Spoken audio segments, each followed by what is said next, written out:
श्रीमद्भागवते महापुराणे दशमस्कन्धे अथ अष्टमोऽध्यायः। श्रीशुक उवाच गर्गः पुरोहितो राजन् यदूनां सुमहातपाः व्रजं जगामनन्दस्य वसुदेव प्रचोदितः। तं दृष्ट्वा परमप्रीतः प्रत्युत्थाय कृताञ्जलिः आनर्चादोक्षजधिया प्रणिपात पुरःसरम्। सुपविष्टं कृतातिथ्यं गिरासूनृतया मुनिं नन्दयित्वा ब्रवीद् ब्रह्मन् पूर्णस्य करवाम किम्। महद्विचलनं नॄणां गृहिणां दीनचेतसां निःश्रेयसाय भगवन् कल्पते नान्यथा क्वचित्। ज्योतिषामयनं साक्षात् यद्दज्ञानमतीन्द्रियं प्रणीतं भवता येन पुमान् वेद परावरम्। त्वं हि ब्रह्मवितां श्रेष्ठः संस्कारान् कर्तुमर्हसि बालयोरनयोर्नॄणां जन्मना ब्राह्मणो गुरुः। गर्ग उवाच यदूनामहमाचार्यः ख्यातश्च भुवि सर्वतः सुतं मया संस्कृतं ते मन्यते देवकी सुतम्। कंसः पापमतिः सख्यं तव च आनकदुन्दुभेः देवक्या अष्टमो गर्भः न स्त्री भवितुमर्हति इति सञ्चिन्तयन् श्रुत्वा देवक्या दारिका वचः अपि हन्तागताशङ्कः तर्हि तन्नो नयो भवेत्। नन्द उवाच अलक्षितोऽस्मिन् रहसि मामकैरपि गोव्रजे कुरु द्विजाति संस्कारं स्वस्ति वाचन पूर्वकम्। श्रीशुक उवाच एवं सम्प्रार्थितो विप्रः स्वचिकीर्षितम् एव तत् चकार नामकरणं गूढो रहसि बालयोः। गर्ग उवाच अयं हि रोहिणी पुत्रः रमयन् सुहृदो गुणैः आख्यास्यते राम इति बलाधिक्यात् बलं विदुः यदूनाम् अपृथक् भावात् सङ्कर्षणमुशन्त्युत। आसन् वर्णास्त्रयो ह्यस्य गृह्णतोऽनुयुगं तनुः शुक्लो रक्तस्तथा पीत इदानीं कृष्णतां गतः। प्रागयं वसुदेवस्य क्वचिज्जातस्तवात्मजः वासुदेव इति श्रीमान् अभिज्ञा सम्प्रचक्षते। बहूनि सन्ति नामानि रूपाणि च सुतस्य ते गुणकर्मानुरूपाणि तान्यहं वेदनो जनाः। एष वश्रेय आदास्यत् गोपगोकुलनन्दनः अनेन सर्वदुर्गाणि यूयम् अञ्जस्तरिष्यत। पुराणेन व्रजपते साधवो तस्युपीडिताः अराजके रक्ष्यमाना जिज्ञुस्तस्यून् समेदिताः। यये तस्मिन् महाभागाः प्रीतिं कुर्वन्ति मानवाः नारयो बिभवन्त्येतान् विष्णुपक्षाणि वासुराः। तस्मात् नन्दात्मजोऽयं ते नारायण समो गुणैः श्रिया कीर्त्यानुभावेन गोपायस्व समाहितः।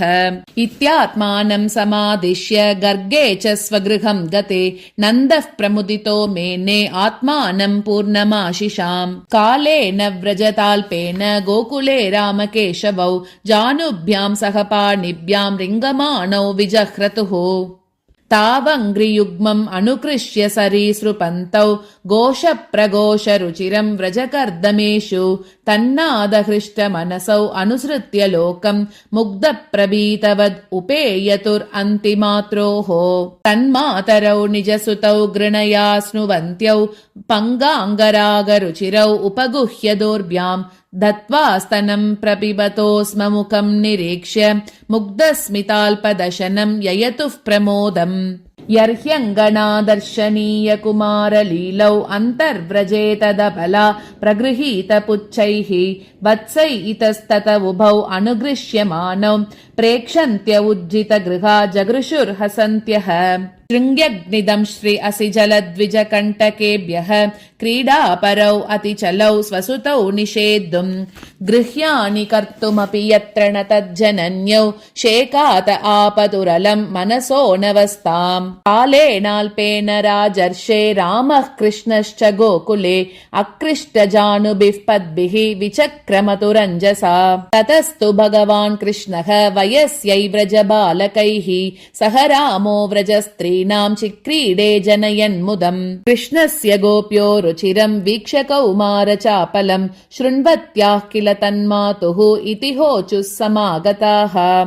वत्सान्मुञ्चन् क्वचिदसमये क्रोशसञ्जातः सः स्तेयं स्वादुद्यत दतिपयः कल्पितैस्तेययोगैः मर्कान् भोक्ष्यन् विभजति सचेत् नाति भाण्डं विनत्ति द्रव्यालाभे स गृहकुपितो यात्युपक्रोश्यतोकान् हस्ताग्राह्ये रचयति विधिं पीठकोलूकलाद्यैः चित्रं ह्यन्तर्निहितवयुनः शिक्यभाण्डेषु तद्वित् द्वान्तागारे धृतमणिगणं स्वाङ्गमर्थप्रदीपम् काले गोप्यो यर्हि गृहकृत्येषु सुव्यग्रचित्ताः एवं दार्श्यानि उशति कुरुते मेघनादीनि वास्तौ स्तेयोपायै विरचितकृति सुप्रतीको यथास्ते इत्थं स्त्रीभिः सवयनयन श्रीमुखालोकिनीभिः व्याख्यातार्था प्रहसितमुखी न ह्युपालब्धुमैच्छत्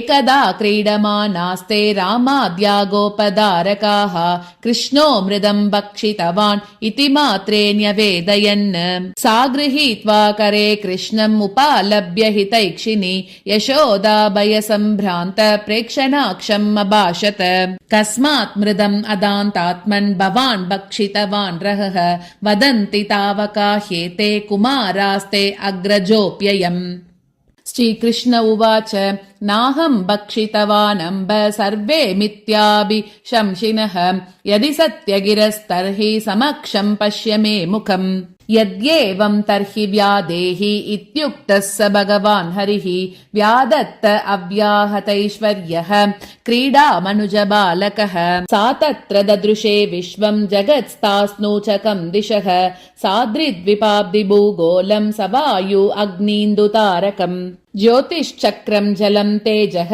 नभस्वान्वियदेव च वैकारिकाणि इन्द्रियाणि मनोमात्रा गुणास्त्रयः एतद्विचित्रं सहजीवकाल स्वभावकर्माशयलिङ्गभेदं सूनोस्तनौ वीक्ष्य वितारितास्ये व्रजं सहात्मानमवाप शङ्काम् किं स्वप्न एतदुत देव माया किं वा मदीयो भत बुद्धिमोहः अतो अमुष्यैव ममार्भकस्य यः कश्चनोत्पत्तिक आत्मयोगः अतो यतावन्न वितर्कगोचरं चेतो मनः कर्म वचोभिरञ्जसा यदाश्रयं येन यतः प्रतीयते सुदुर्विभाव्यं प्रणतास्मि तत्पदम् अहं ममासौ पतिरेष मे सुतः व्रजेश्वरस्याखिल वित्तपासति गोप्यश्च गोपासः गोदनाश्च मे यन्माययेत्तं कुमतिः स मे गतिः इत्थं विदित तत्त्वायां गोपिकायां स ईश्वरः वैष्णवीं व्यतनोन्मायां पुत्रस्नेहमयीं विभुः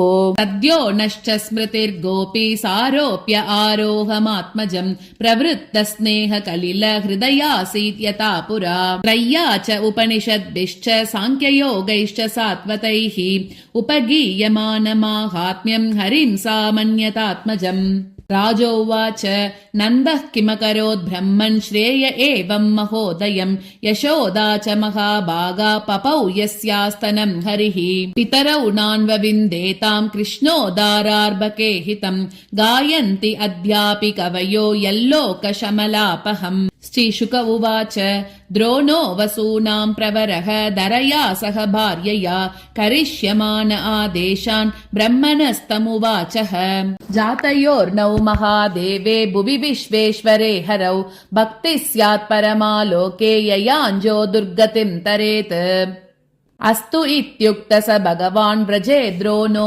महायशाः जज्ञे नन्द इति ख्यातः यशोदा सादराभवत् ततो भक्तिर्भगवती पुत्रीभूते जनार्दने दम्पत्यो नितरामासीत् गोपगोपीषु भारत कृष्णो ब्रह्मण आदेशं सत्यं कर्तुं व्रजे विभुः सह रामो वसञ्चक्रे तेषां प्रीतिं स्वलीलया इति श्रीमद्भागवते महापुराणे पारमहंस्यां संहितायां दशमस्कन्धे पूर्वार्ते विश्वरूपदर्शने अष्टमोऽध्यायः।